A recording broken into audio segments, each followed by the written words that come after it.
Naghahatid ng tulong ang mga opisyal ng PNP na kabilang sa PNPA Kapanalig Class of 1997 sa mga biktima ng bagyo sa Cagayan Valley. Yan ang balitang hatid ni Patrolwoman Maria Danica Bungo. Higit 200,000 pisong halaga ng relief goods ang inihanda ng PNPA Kapanalig Class 1997 mula sa NCRPO para sa mga naging biktima ng bagyong Marce at Nika sa Cagayan Valley. Ang tulong nito ay kinabibilangan ng mga delata, noodles, biskwit, kape, gatas at iba pang pangunahing pangangailangan.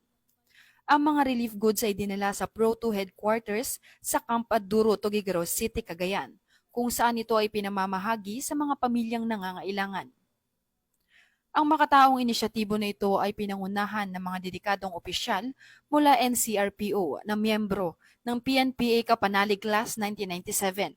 Kaming mga magkaklase dito, nasa dito sa NCRPO, Class 97, ay nagtulong-tulong para maipon natin ito.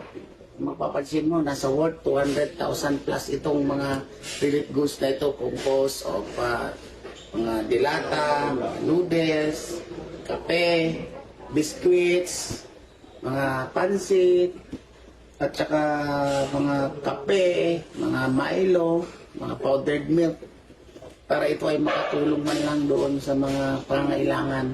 Hindi naman natin may bibigay lahat, pero at least makatulong tayo doon sa mga pangangailangan na day-to-day needs, especially pagkain ng mga kababayan natin doon sa Region 2. At ito ay dadalhin natin mamayang gabi, idadrop natin doon sa regional headquarters ng Police Regional Office 2 para sila naman nang bahala doon para sa proper repacking and distribution, kasi sila yung nakakaalam kung sino yung mga priority na bibigyan nila, kung sino yung mga magiging recipients nila, kasi may mga ginagawa naman ng mga relief distribution na doon sa region to. Ang importante rito na ipadama natin, nakapagpadala tayo maski pa paano ng tulong na mula dito sa NCRPO particularly, mga membro ng PNPA Kapanalig Class of 1997, handang tumulong in our own little way upang sa ganon ay maski pa paano maibsan din yung mga paghihirap ng mga kababayan natin doon sa Region 2. Pinatibay nito ang kanilang malasakit at kahandaan na tumulong sa gitna ng sakuna, kasabay ng layuning magdala ng pag-asa at kalinga sa mga nasalanta. Muling pinatunayan ng NCRPO at PNPA Kapanalig Class 1997 ang kanilang dedikasyon sa pagtulong sa kapwa, kasabay ng pagtaguyod sa hangaring gawing mas ligtas at mas maayos ang buhay ng bawat Pilipino.